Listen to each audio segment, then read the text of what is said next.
Hello, Joseph. This is episode, I believe, 4, right? Episode 4 of Yeah, Inside number 4. Lines. Dan Black here, Joe Canner over there in Indiana. It's very snowy here. Is it snowing in Indiana right now? Yeah, it's been coming down hard all week. Lots of shoveling. We're under like 2 feet of snow, I want to say. It's pretty bad. Really? Yeah. Not that bad here.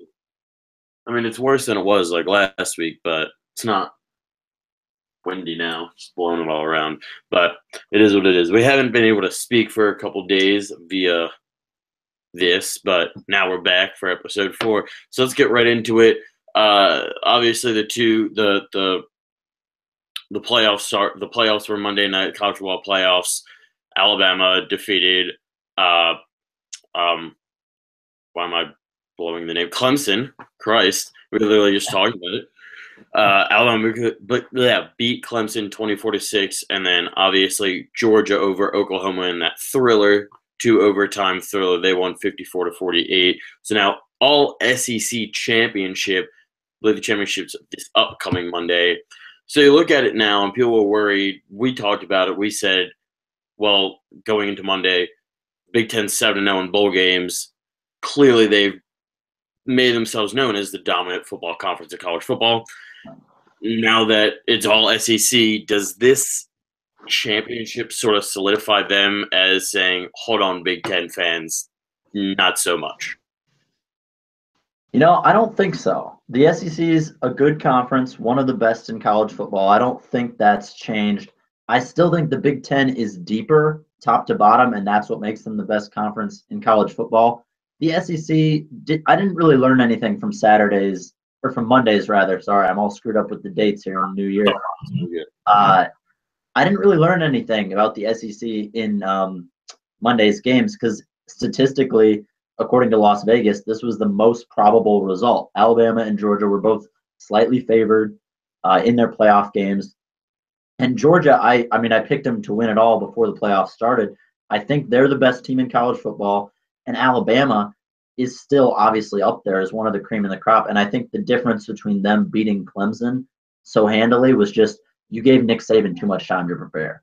If you give him a month, I think he wins 99% of those games if his team's motivated with that much time to prepare. So the SEC, to me, it's still just top heavy. You've got Alabama, you've got Georgia, you've got Auburn, we're all national title contenders. Then it drops off dramatically. The next best team, I would say, is like LSU, and we saw them, other than their defense, look pretty mediocre against Notre Dame also on January 1st. Obviously, we'll talk about Michigan later, but they were the Big Ten's only loss in the bowl season. But the Big Ten came out looking very strong, very deep, and they had, about 4 teams who were all playoff contenders at different points of the year. So SEC, great, all SEC final, good for them. I still think the Big Ten's the best conference, though. All right, going to that first playoff game, the Georgia-Oklahoma game, looking from both sides of it, would you say that Georgia won it or Oklahoma lost it? Oh, that's difficult for me. Georgia, I mean, their running game was great, so I want to say that they won it. And I think, though, I will say Georgia won it, but I think they won it because Kirby Smart ultimately outcoached Lincoln Riley. And that's because, Oklahoma had a 17-point lead about to go into halftime. Then they choose to squib kick it with still 5 or 6 seconds left. Georgia ends up getting a field goal there right before halftime to cut it down to just 14 points. I think that was pivotal because that's the difference between a 2-score game and a 3-score game. And then even going into overtime, I think Lincoln Riley's play calling was far too conservative. When you've got a guy like Baker Mayfield who can roll out and make plays with his arm and his legs, and yet they were just running it, a sweep or up the gut every single time, hoping that, they were going to be able to not lose the game in overtime instead of win it. And, that not utilizing Baker Mayfield, whereas Kirby Smart utilized his best players, his trio of running backs. I think that was the difference.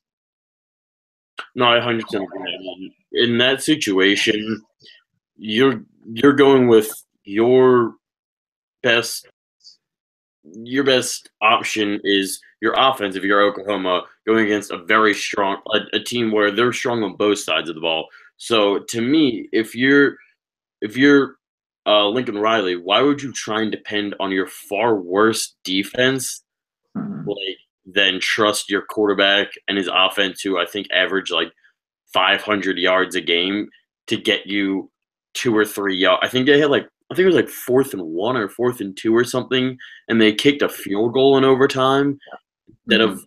utilizing Baker Mayfield and that offense. And it was to me like, now even if you make the field goal, and I'm pretty sure that may have been the one that Georgia blocked. I could be wrong. I know they blocked one. I Yeah, just they made one in the first overtime to force the right. second, Just and can't then remember.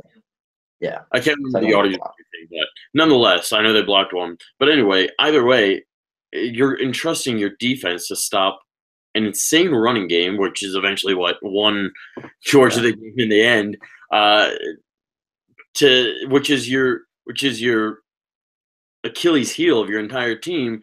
To Mhm. me, that doesn't make sense. If you're trying to win a national championship, rely on what got you there, keep going with it, and sometimes you just got to pull the trigger, bite the bullet, and just see what happens. Because to me, Baker Mayfield could easily run for 2 yards. He's done it all season. He could pass for another 10 yards or whatever it was that they needed during overtime to get them a touchdown. Because to me, in that situation, if I'm Oklahoma, I'm not going field goal for field goal with Georgia. My defense is already tired. We've already played an entire game. It's not that good to start with. We don't have depth compared to Georgia, who could swap defensive linemen and stuff like it's nothing. That just didn't make sense to me. To me, they lost it. Congratulations to Georgia. They obviously won the game. It was a great job by them. But to me, Oklahoma could have easily won that game. They should have won that game, but they blew it really from that squib kick on. They gave all the momentum to Georgia, and from there on out, Georgia did what Georgia does and attacked offensively, was strong enough on defense in the second half at least, and did their thing. But let's move Yeah, forward. I did want to say one more thing. I think Lincoln Riley, everyone wants to, put him on a pedestal. He's a great offensive mind, usually one of the youngest coach in the FBS. But I really think that maybe that's something you learn as a young coach. It seems like he forgot what kind of team he was coaching. Like Oklahoma all year, they were the number one explosive offense in the country, and he gave Baker Mayfield really zero opportunity in overtime for big plays. It seemed like he was hoping he was going to get the result Georgia had, which was depend on your defense and hope your running back breaks a long run. Because in the first overtime, it was literally three straight handoffs, gave Baker Mayfield no opportunities. Then they kicked a field goal. And in the second overtime, they let Mayfield attempt one pass, and it wasn't a rollout. It was from the shotgun dropping back. So I didn't really understand that. It seemed like he was hoping Georgia was going to lose it rather than give his Heisman winning quarterback a chance to win it. Well, I think it has to do with his youth and the fact that Oklahoma plays in a conference where they're just so dominant. They never get in those situations, really.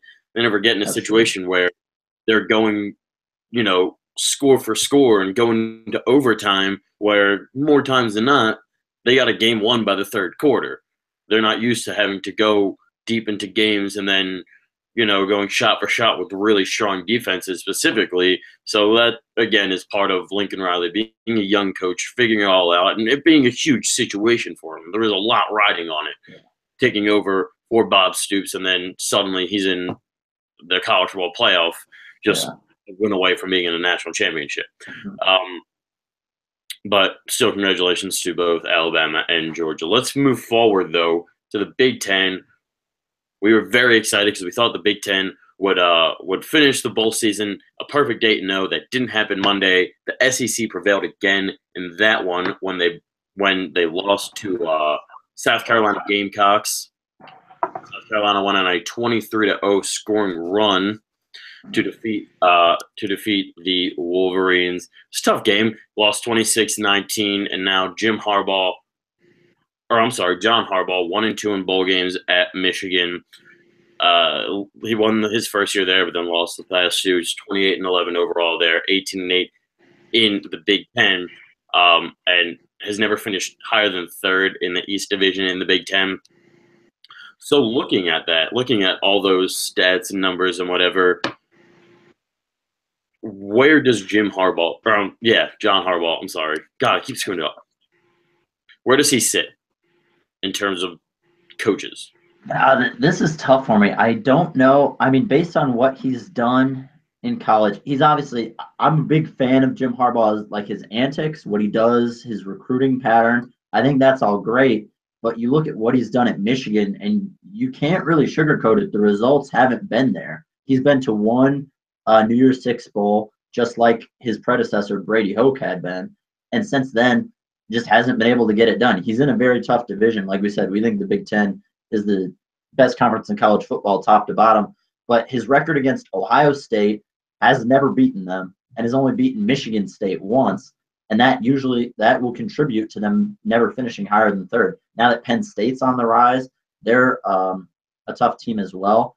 And he just doesn't win those signature rivalry games, which are the ones Michigan fans really get up for. So I think they have to be dissatisfied by this. The bowl game was particularly hard. I'm not sure how much they're concerned with the Outback Bowl, but it was on New Year's Day. It was early, so people were watching. And this is the first season under Jim Harbaugh that his team's going to finish with 5 losses. So they were playing for something, and it just seemed like they gave it away to South Carolina late.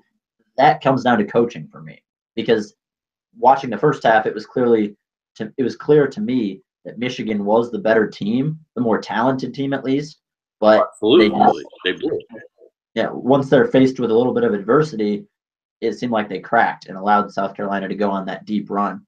So, I mean, he's a good coach, but I don't think you can put him in the elite pantheon with like a Nick Saban or an Urban Meyer until he wins something bigger. Right, and so I was thinking about it. Now he's got a losing record. He's going to be going into his 4th season next season at Michigan. And that's sort of, for a lot of coaches, specifically in college, that's sort of the make or break season, because now there's no excuses of, I don't have my guys either on the coaching staff or player wise. I don't have any of my guys. He's been the senior class, his freshman class that he brought in. So it's all, everyone in the system, all the players know the system, know what's going on. If he doesn't, in my opinion, it's college football playoff or bust next year for them. If they don't get to the playoff, I would assume he may be fired or on a very, very, very short leash. Because you think about it, the end of the season 8-5. Every season he's there, there's expectations that they finish top 10, but more importantly, get to the playoff. That's been the thing every season. Yeah. And it seemed like that after the first season that this team was definitely on the rise. He turned it around, much like he did in Stanford. Stanford, his first 2 seasons, they had losing seasons, but then suddenly turned them around. And it looked like he was doing the same thing with Michigan. And then all of a sudden, they were sort of in the same place in year 2 and now got worse in year 3. And I think the most important part of it all, aside from the record, is in terms of recruiting, how he hasn't been able to get, as a quarterback or a former quarterback, as a guy who people think is this quarterback guru, this guy that knows how to groom quarterbacks. Yeah. He hasn't been able. He hasn't been able to either develop or at least just recruit a top quarterback. So to me, it's the record and that specifically that if something big doesn't change for next season, I legitimately could see him being fired. Yeah, I think the minimum, I won't go as far as to say they have to make the playoff next year to keep him. I think they have to be in another New Year's Six Bowl and be contending in a meaningful way down the stretch. Now, what's really interesting, though, they open up with their first game next year is at Notre Dame. They're reinstituting that rivalry after a couple years off. This is a game Michigan fans really do care about, just like Ohio State and Michigan State. If he loses that game to open the season, I think we'll see him instantly on the hot seat. Granted, it's not a conference game, so he can still come back and win the conference, but he needs to show progress. He needs to show that he can beat Ohio State, Michigan State, and get to the Big Ten championship and ultimately the college football playoff. the one thing about the quarterback, so it's interesting. Next year, he shouldn't have the issues he had this year with quarterback. It's not going to be John O'Corn. I guess it could be Brandon Peters, but I'm not fully confident in that. He's got a transfer coming in from Ole Miss, Shea Patterson, who is supposed to be a great pro prospect, as well as Christian McCaffrey's brother, Dylan McCaffrey. He was redshirted this year. So those guys are both highly touted. Supposed to have a quarterback next year then. So if they still don't and those guys struggle, then I will also think you'll see him more squarely on the hot seat. And specifically if they can't beat Ohio State. Yeah. You can't be the coach at Michigan for 5 years and never beat Ohio State and expect to be comfortable. Because that's ultimately it's their biggest rivalry game. B, usually that game would decide who wins that division of the Big Ten. And maybe the whole Big Ten. Right. So it should be interesting in terms of what happens with Harbaugh going forward in his career. But let's stay in the Big Ten. Let's stay with our school, IU, specifically, but we're going to go to the hard court. No more football. We're talking about basketball. IU lost to Wisconsin the other day, 71-61. Now 8-7 overall, 0-4 in away games. That obviously wasn't an away game. So now 0-4. And it was bad because offensively, aside from Robert Johnson, Juwan Morgan, and Colin Hartman, no one did anything. Ron Davis had 2 points. That doesn't do anything good for you, especially when that Wisconsin team doesn't really have much after Ethan Happ. Like, it was basically all walk-ons. There's a lot of walk-ons in Ethan Happ. Like, how do you lose by 10 to that? Especially when you have Deron Davis. And personally speaking, and you can touch on this as well, looking back, I didn't see Deron Davis. I don't think he cared. He did not look like he cared enough to be out there. And to me, if I'm Archie Miller, I'm thinking about that long and hard and possibly sitting him for their next game against Minnesota just to prove a point, because it seems like if he wants to show up, he'll show up, but he doesn't want to show up all the time, which doesn't bode well for you, especially when you're a struggling team and a young team that needs a leader, specifically down low, because they don't really have that. So to me, you have to find a way to either just throw in the guys, even if they're bench guys, even with Johnny Yeager, for all I care, whoever's going to give you the most effort no matter what, start them. Give them the most time. And if your best player, who in my opinion definitely is Deron Davis, if he's not going to give it to you, make a point of it and sit him. Yeah, that's certainly prove a point. You touched on a lot of things I want to also touch on. Because my thoughts were watching this game. First of all, it was hilarious because I was watching it on ESPN. Dan Dakich was calling the game, and he kept saying repeatedly, this IU team has so much more talent on the floor than Wisconsin, yet Wisconsin's just out hustling them. And usually I'm not a big fan of Dakich's analysis, but he was spot on. Like, Ethan Happ was the only player on that court for Wisconsin that should have been hanging with Indiana's starting 5. Granted, expectations were not too high for Archie Miller in his first year, but I was looking at him a little bit just because, last year Tom Crean kind of called out the players saying, it's not all on me. These guys I'm seeing a big lack of effort on their part. So with Archie Miller coming in, I figured if nothing else, the effort would be something that would be elevated. He's a good motivator. He did it at Dayton. But, they lost the opening game to Indiana State, a team also less talented than them. They lost at home by 20 to IPFW, a team less talented than them. And now, at Wisconsin, they lose by double digits to a team that was playing several walk-ons because 3 of their best 5 players were out with injury. It was basically just Ethan Happ. Deron Davis definitely looked apathetic. He was walking off the floor when he did go to the bench like he didn't care. And the Hoosiers need him to step up because my big takeaway for why Indiana was struggling offensively, Colin Hartman was shooting it well, but they need Juwan Morgan to give them double digits and close to a 20-point scoring effort in games that they're going to win in the Big Ten. And he was in trouble. He was in foul trouble, unable to produce because he was having to bear the brunt of guarding Ethan Happ. When in actuality, Deron Davis probably should have been the guy handling Ethan Happ. So, Deron Davis didn't look like he cared, and Archie Miller's got to do something to get the most out of these guys, and it doesn't look like he's doing that right now.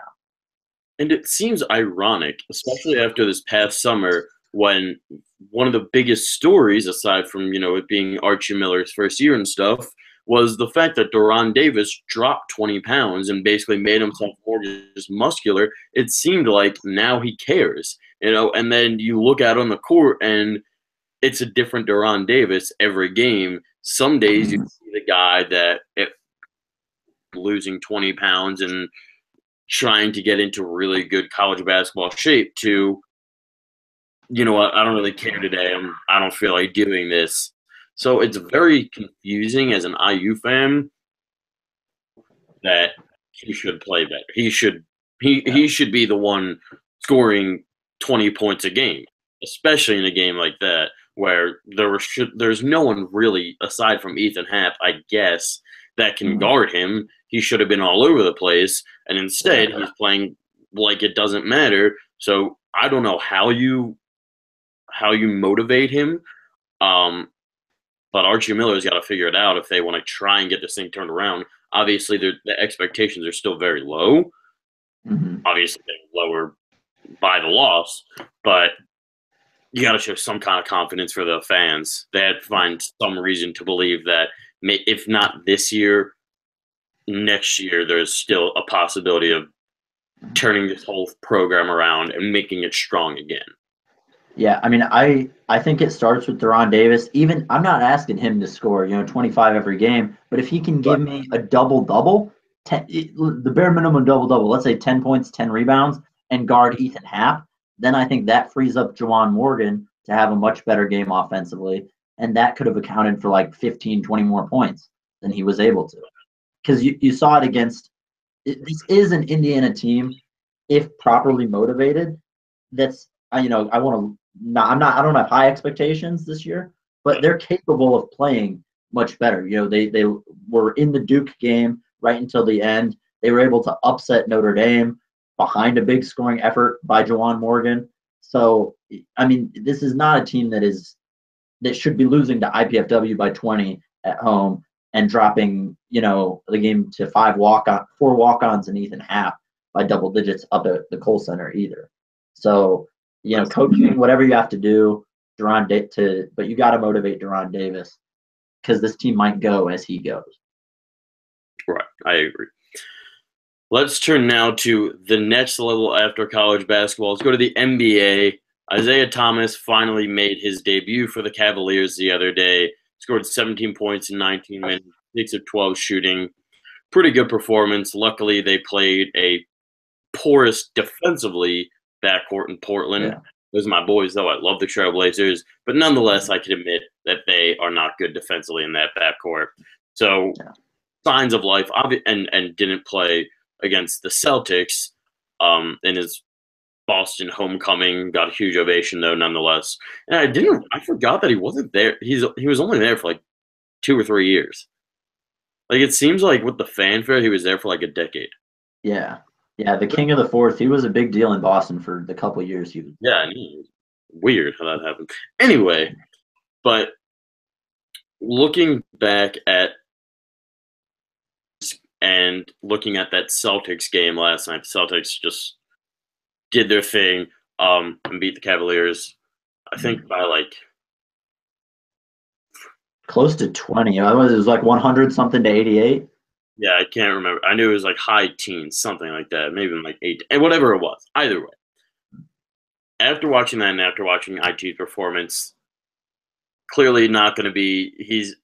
Isaiah Thomas isn't going to be the same guy that he was the other day as he is when we get to March or April. You assume, so long as he stays healthy, that he'll be averaging probably 20 points or so a game. Now, in a 7-game series, you put these teams against each other, let's say Eastern Conference Finals. From these two performances that we saw from the Celtics and the Cavaliers last night, and then IT's performance the other night against the Trailblazers, which one would you take in a 7-game series? I think it's somewhere in between. And it's because Isaiah Thomas, I think he still does have a lot left in the tank if he can get himself right, healthy. And I think he's going to be a major piece for Cleveland if they want to get back to the NBA Finals. I think they can coast behind LeBron and Kevin Love to a certain extent, at least to the conference finals, where they will, in all likelihood, meet up with Boston. But if you want to get past Boston, and granted, I thought Boston would have a healthy Gordon Hayward at the time, as well as Kyrie Irving and Jason Tatum. I picked Boston to beat Cleveland this year and make it to the NBA Finals. I'm going to stick with that just because I think when it comes down to it, you've got an angry Kyrie Irving going up against, his former mentor, quote unquote, LeBron James. And Boston is so much younger. And other than LeBron and Isaiah Thomas, Cleveland's kind of old. Or the pieces around them, you've got, like guys like Channing Frye, who have been in the league for quite a while. I don't really trust those guys down the stretch, but Cleveland obviously can still beat Boston, but they need Isaiah Thomas to not get back to 100%, but he's got to give you at least, I think, 20 points and some assists. They have to be able to respect his ability to score if Cleveland is going to be able to beat Boston and get to the NBA Finals. I was thinking about this about 25 minutes before we started this whole thing, and if the Cavaliers to me didn't get any better in their weakest part, which is defense. They got worse just because you'd rather have a 6'3" Kyrie than a 5'9" Isaiah Thomas. And one-on-one matchup, Kyrie wins that 10 out of 10 times. 9 out of 10, let's just say. But if you're giving me a 7-game series, Eastern Conference Finals, to go and face the Warriors, because more likely than not, that's who's going to be coming out of the West. I feel like we've never seen Kyrie in the playoffs by himself. Like his first couple of years in Cleveland, they were really bad, so they never made the playoffs, and it was just sort of them building around him. And then his first taste of the playoffs was when LeBron showed up. So it'd be interesting to me. The more experienced team is obviously Cleveland, and they have the best player, the most experienced player in LeBron James, who could easily will them to at least 2-3 wins by himself, in my opinion. So honestly, I think I would still take Cleveland with a healthy LeBron, a healthy IT, and a healthy Kevin Love, who was playing his best basketball with the Cavaliers than he has at any other time with Cleveland. I think that's so much better because they now have more depth now that they made that trade and they got Jay Crowder and stuff. They still have sharpshooters like J.R. Smith and Kyle Korver.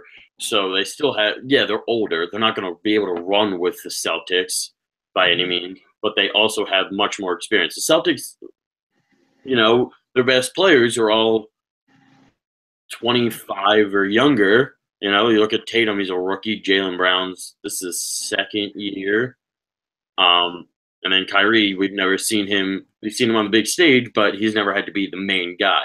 So it'd be interesting to me to see, he wanted out of Cleveland. He wanted to be the guy. Can he show up when it's time to be the guy to lead his team against his older brother, as LeBron would have called it, or whatever you want to describe it as? So to me, I would still say I'd take Cleveland solely because I don't know who on that team would truly be able to handle LeBron. Playoff LeBron's a different animal. That's a whole new beast. He averaged a triple-double by himself against the best team in basketball last year. And had no help and still willed them to one win. So to me, that just shows everything. He's a year older, hasn't looked any worse. He's still, in my opinion, the MVP.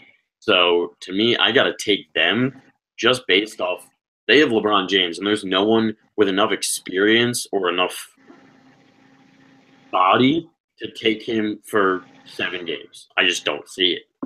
Yeah. See, we kind of got into this last week or last episode when we were doing our New Year's things that happened in 2017 top 5. It really comes down to, are you going to take the Cavs just because they have LeBron James. Now, and we're on different sides. You are because you still think he's the best player in the world.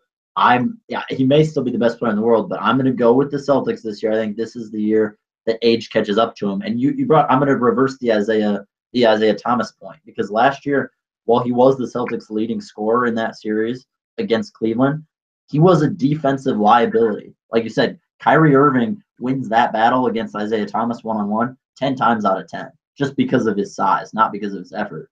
But the one game the Celtics did win against the Cavs, Isaiah Thomas was actually out hurt. So they somewhat improved on defense when Isaiah Thomas wasn't on the floor. Now, I guess you could put LeBron on Kyrie for part of that series, but whoever then Isaiah Thomas is forced to guard I would think would win that matchup just by virtue of their size. Going back to why I like the Celtics, Jason Tatum is having a great rookie year. Jaylen Brown, not many people are talking about it. He's making that step up a little bit into more of a high quality role player that can give you some meaningful points. So I'm just going to go with I'm going to go with Boston in the upset. The one difference, if Cleveland wins, I think not having Gordon Hayward will eventually hurt them, because if you have Gordon Hayward on the floor, I think LeBron probably has to guard him instead of now that. Oh, well, if Gordon Hayward was healthy, it's a no-brainer. Boston wins. There's no doubt about it. They have the more talent overall, but clearly that's theory, and talking about reality, they don't have them. Yeah. Changes things. But what Cleveland needs to do, in my opinion, is find a way to trade for a defensive-minded guard, if there isn't, at least come off the bench to, if they could manage to get, I don't know, like a Patrick Beverly or something, a guy that you don't need to score because J.R. Smith can't guard, Kyle Korver can't guard, Isaiah Thomas can't guard, Derrick Rose, who's on a leave of absence, can't guard him. No one can guard. None of the guards can play defense. So if they can manage to do that, I think they're in a much better situation. To me, like I said, I still think you go with Cleveland just because they have LeBron. I'm not sure if Kyrie really knows how much pressure he's going to be on, having to lead the team. Jason Tatum probably hasn't played in that big of a game since high school. I mean, they played in the tournament last year, but it's whatever. So should they meet up, I think I still have to go with just experience, specifically because they're one huge piece of experience. Just so if it was anyone else, I'd be a little worried. But since it's him, dude, you've been to what now? 9 straight finals. There's a reason for that, in my opinion. Yeah, that's true. All right, well, I think we got to leave it there for the NBA. I agree. But there was one more thing that we wanted to get to before we go to our top 5. That's Jimmy Garoppolo. Jimmy Garoppolo, ever since being traded to the 49ers from the Patriots for a second-round pick, it's been very, very good. He went 5-1 over the last 6 games with San Francisco. Beat 3 playoff teams in the Rams, even though it was the last week and they didn't really have a ton to play for.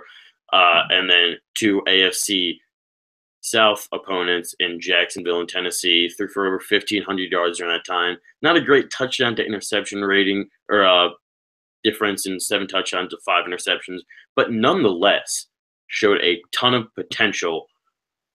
I'm really high on them next year should they be able to get some nice offensive pieces around them. Where do you see this team in an also rising NFC West with the Seahawks? Well, the Seahawks seem to still be, we don't know what they'll do defensively, so that could change a lot next year, but obviously the Rams on the up and up, the Cardinals sort of, I guess, rebuild mode. But what do you see from this 49ers team? Yeah, I don't think this 49ers team is going to surprise a lot of people next year, because I think everyone's having the same reaction, and that's that Jimmy G is the real deal. He's a legitimate answer to their quarterback issues in San Francisco. And like you said, 5-1, beating several impressive playoff teams. The Niners, I'm not going to just jump and say they're a Super Bowl contender. I think they're a playoff contender, definitely in the NFC East. I think potentially they could jump the Seahawks because I could see them losing a lot of pieces in the offseason. I see this with Jimmy Garoppolo, maybe with some good draft picks at about a 9-win team next year, which would put them squarely in the playoff conversation if they finish 9-7 for like a wild card. Unless they end this year, and then yeah, but that's not good enough. But I think that's still something for 49ers fans to be very excited about. It's a young team that's getting better quickly with that quarterback. You know how important quarterbacks are in the NFL. It's a quarterback league. You really can't win without one, except in very specific situations when your defense is lights out. So, I mean, let's not fit him for his Hall of Fame jacket right away, but he's pretty good. And I think the 49ers are going to improve steadily over the next couple of years. Yeah, and I think it's really going to become more of a free agent destination if they want to play with a quarterback that truly looks legit. If there's an a nice offensive lineman or running back, because I think they're done with Carlos Hyde. So I think they're going to look in the the running back free agents, whoever is available, because clearly he's proven that he can play the game against very good competition with not a lot around him. So imagine if he had a number one receiver to throw to, if he had a solid offensive line, a nice running back to hand the ball off to, he can only go up. And I truly think, like you said, they are a playoff team. Depending on if the NFC is like it is this year, then they're going to need 11 wins possibly, if not more. I don't see them getting that many next year, but if they have a really strong draft, this year's draft for them is all about the offense. They can deal with the defense whenever, but in an offensive-driven league, this year's draft's got to be all offensive line or wide receiver or whoever they think is needed. But I do see a lot of positives out here, and he's the most handsome man in football, in my opinion. So he's got that going for him too.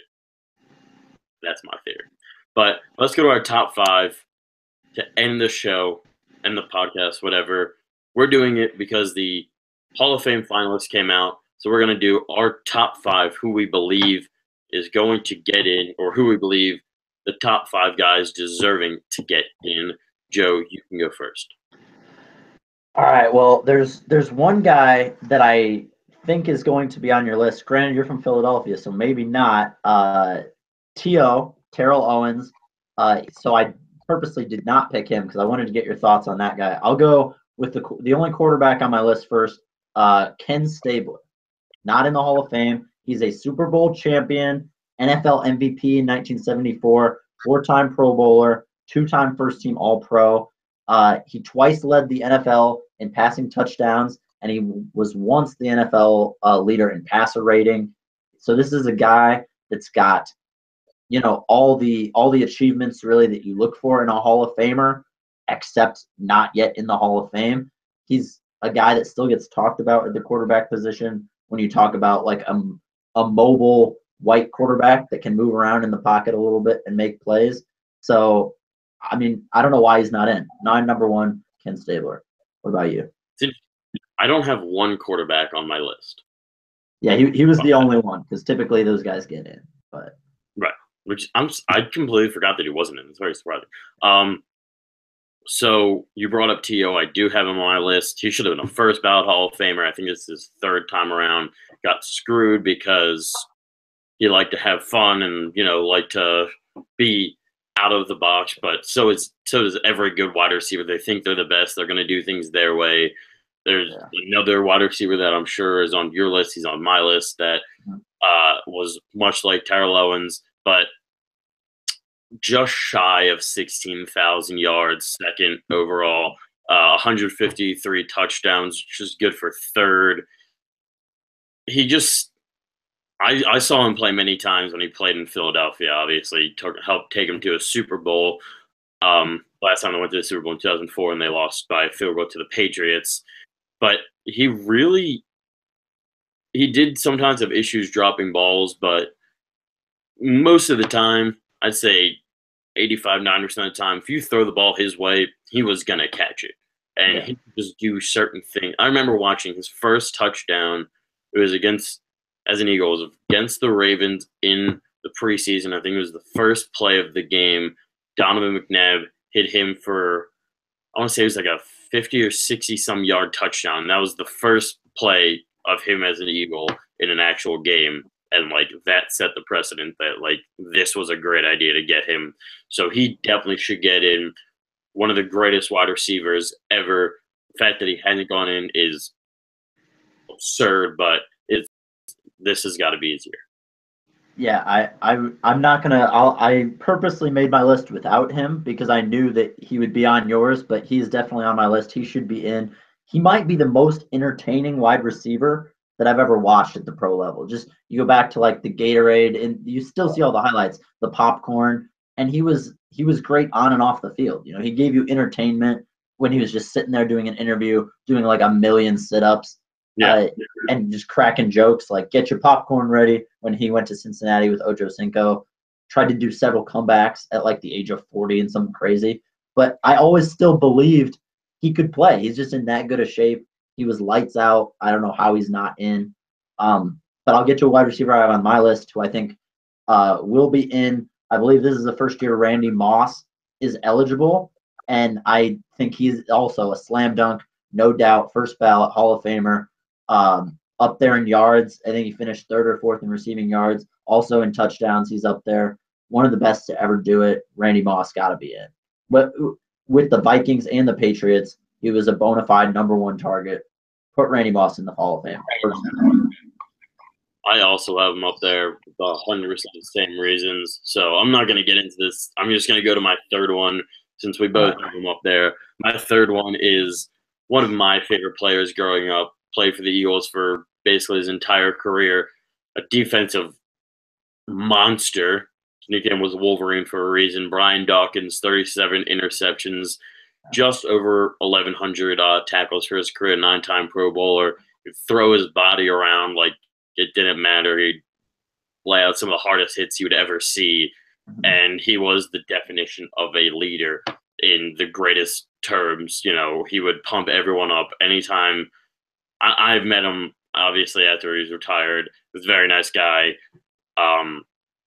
Definitely deserving. I'm surprised he hasn't been in yet, but sometimes for safety, it's a bit difficult to get in. Yeah. I think this year he gets in. All right. I agree. Should be in.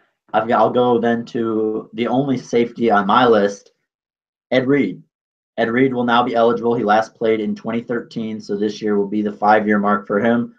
Super Bowl champ, 9-time Pro Bowler, 5-time first team All-Pro. He was Defensive Player of the Year back in 2004. 3 times he led the NFL in interceptions. Obviously, we know him from those dominant Ravens defenses. A big part of why they're one of the only teams to win the Super Bowl with a very subpar quarterback, along with obviously Ray Lewis and Terrell Suggs, those other guys. But put Ed Reed in, one of the best safeties of all time. Ed Reed. 100%.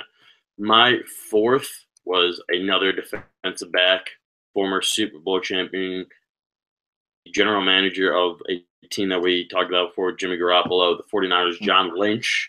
Yeah. Super Bowl champion with that one of the greatest teams of all time, with that Tampa Bay Buccaneers team of Warren Sapp, Simeon Rice, Rondé Barber, and John Gruden, whose name has been in headlines a lot recently in the sports world. Very social, and it's something that is very interesting. You don't see a lot of white defensive backs, specifically being so great. He was one of them, and he laid the smackdown down. I believe 8-time Pro Bowler. He seems like a great guy too. So whatever. But I got John Lynch up there, the pros pro, great defensive player. A lot of good defensive guys in this year's class. Simeon Rice is, I think, eligible now too. I think Richard Seymour too. So a lot of good defensive guys out there. Yeah, I agree. I'll go with my last one is also a defensive guy. This one, a defensive end. And I did a little bit of research, so I never saw this guy play, but definitely should be in. Ed Too Tall Jones for the Dallas Cowboys. And, you hear a name like that, anytime you have a signature nickname like that, you are obviously a great football player. But hearing that, I would have thought he played back in like the early days of the NFL, like the 60s or something. He played for the Dallas Cowboys in the 80s. Three-time Pro Bowler, three-time All-Pro, Super Bowl champion. He was a pivotal turnover machine for them. 3 interceptions, like 20 forced fumbles or fumble recoveries when the Dallas Cowboys won the Super Bowl in '84. So, I mean, just for the nickname alone, please put Ed Too Tall Jones in the Hall of Fame. All right. Well, my last one is the least glorified, well, one of the least glorified positions in football, offensive line, Alan Faneca. Oh. Not a name that most people, unless you were around in the early 2000s, know about. Played for the Steelers, 9-time Pro Bowler, 6-time All-Pro, won a Super Bowl in 2005, beating the Seahawks. Was really part of, in my opinion, what would eventually make Ben Roethlisberger so great. There's nothing better for a young quarterback to have than a great offensive line, specifically with a great offensive lineman like Alan Faneca. So for him, that I think helped him a ton. And since then, we know Ben Roethlisberger has gone into a great career. So to me, Alan Faneca, I always liked him, even though he's a Steeler. I'm not a huge Steeler guy, being from the other side of the state. But nonetheless, like him, think he should get in. Do I think he will? Maybe not. But definitely deserving within, if not this year, within the next couple of years. But doesn't it make you I realized, I had a realization, and it made me feel very old, that all the players that we watched growing up are now in the Hall of Fame or up to go in the Hall of Fame. Yeah, it definitely does make me feel old. I frequently forget. I just had a birthday back in November, and I still forget how old I am sometimes because it just doesn't sound right. I still feel like I should be watching, like Ed Reed and Terrell Owens play on Sundays, but they've been out of the league for 5+ years now, and it's crazy to think about. Yeah, it's pretty wild. So we shall see come this summer who is wearing those gold jackets in Canton, but we got to end this thing. I think we're all good for the day. You got one more? Yeah, well, before you go, are we going to pick the first round of the NFL playoffs? No. Thanks for reminding me. Yeah. I completely forgot. Yes. God. All right. I wrote them down. Don't worry. So Saturday, we got the two. We got the NFL on Saturday now. Titans at Chiefs and Falcons at Rams. Titans at. I got to go with the Chiefs. They got a little more experience. They made a good comeback in the last quarter of the season after a rough let's say, I don't know, 5, 6, 7 games, whatever it was. They made a resurgence, got themselves into the playoffs and whatever. And playing in Kansas City is always an advantage. Plus, it's going to be cold, and Tennessee is not a cold weather team per se. They have a very young team, a lot of promise, but a young team, an experienced team when it comes to playoffs, specifically with Marcus Mariota. I think that defense for Kansas City will step it up. They won't be as reliant on Alex Smith in the offense, and I think you got to go with Kansas City. And then the other game, it's Atlanta at LA. Yeah, I'm trying to see. It's interesting. I think I may go with Atlanta. More experienced team. It's not like the weather will have an effect. Aside from it being a home field for the Rams, you got an indoor team going to a hot weather place, so it's not like Atlanta's going to play here in Philly when it's snowing and 15 degrees out. So I think the more experienced team, the team that is hungry to go back to the Super Bowl after that disastrous blown lead last year, no one can forget the 28-3 blown lead to the Patriots. Yeah. I think just another situation, much like the Titans, a lot of promise for the future, but for this year specifically, they won't get past the first round. I think Atlanta going away will win it. All right, we agree on the first game. I'm going to go with the Chiefs. I think for those of us watching, not going to be the most pleasant game. It's in Arrowhead. It's going to be cold. not the best matchup because, like you said, the Chiefs looked like gangbusters the first couple weeks of the year, have since kind of fallen off. Tennessee squeaked into the playoffs, a young team, but Marcus Mariota and the running backs, DeMarco Murray, Derrick Henry, but they still don't really have that number one receiver. I guess they're throwing to Corey Davis and Eric Decker. I think it'll be low scoring, and the Chiefs will end up winning behind Kareem Hunt. Onto the second game, much more interesting. I'm tempted to take Atlanta, but because they've been up and down, I'm a big believer in the Super Bowl hangover effect, and I've loved the Rams all year. I think Todd Gurley will be the X factor if he can run for about 150 yards or more. Then the Rams win. If he doesn't, I think Atlanta will beat them in a shootout. But I'm going to go with the Rams at home. On to Sunday now. We've got, I think, an even better slate of games because you don't have the week beginning slot. We got the Bills at the Jaguars and the Panthers at the Saints. How do you see these two going? I like the Jaguars at home. I really do.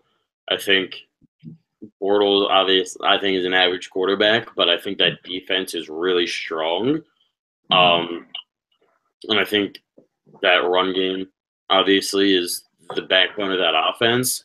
Yeah. So I think that a Bills team that, they have a strong defense. You never know really about the offense. I think it'll be a situation where I think Jacksonville's offense will outplay Buffalo's defense. Yeah, that's fair. Yeah, I'm going to go with the Jaguars as well, just because, if for no other reason, I think LaShawn McCoy might be out for this game. He's been off injured, and without him, I don't really see Buffalo's offense being able to put up enough points on Jacksonville's defense. So Jacksonville, for their defense, a lot of sacks. Even though Bortles is not the best quarterback at home, I think those fans will be rowdy. Congrats to the Bills fans for getting back into the playoffs. It's been a long drought for them. But I think Jacksonville wants it just as bad. I think Jacksonville will win. So how about the late one? We got Panthers at Saints. Couple quarterbacks that have been to the Super Bowl before. We got Cam Newton and company traveling to New Orleans to take on Drew Brees. What I would love is Carolina to win.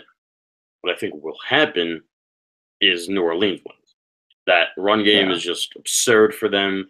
They still have Drew Brees. They still have Michael Thomas there. They've been great. Both have been great all season.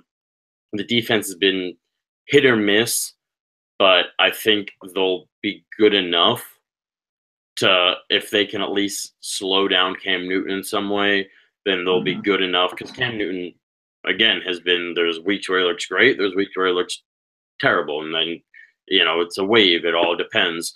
So that's sort of that inconsistency, and being in the Dome in New Orleans, it's going to be a tough place to play. It's going to be really loud. I'm going to have to go with New Orleans just based on, you got Brees and the Hall of Famer Brees. You got a really good run game that no one really has been able to stop. And I think you have a good enough defense at home to be able to stop Carolina.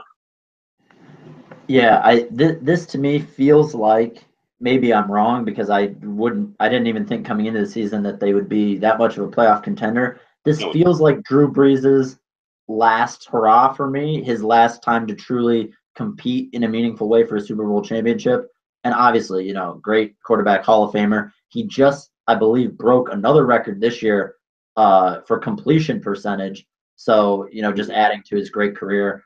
I think at home they have more offensive weapons than Carolina, obviously, because Cam Newton kind of orchestrates that team by himself. Still not, as good of receivers or running back. I'll take the Saints at home.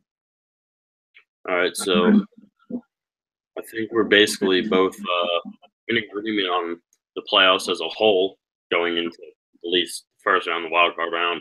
So we'll see what happens in the next round of the divisional round.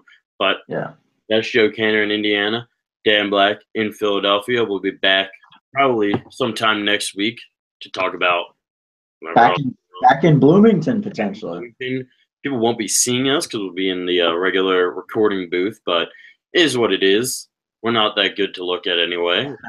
Yeah. Joe's girlfriend would probably say different about him, but it is what it No, is. that's all right. We got faces made for radio. Exactly. That's what they all say. But until then, we will see y'all later. Adios.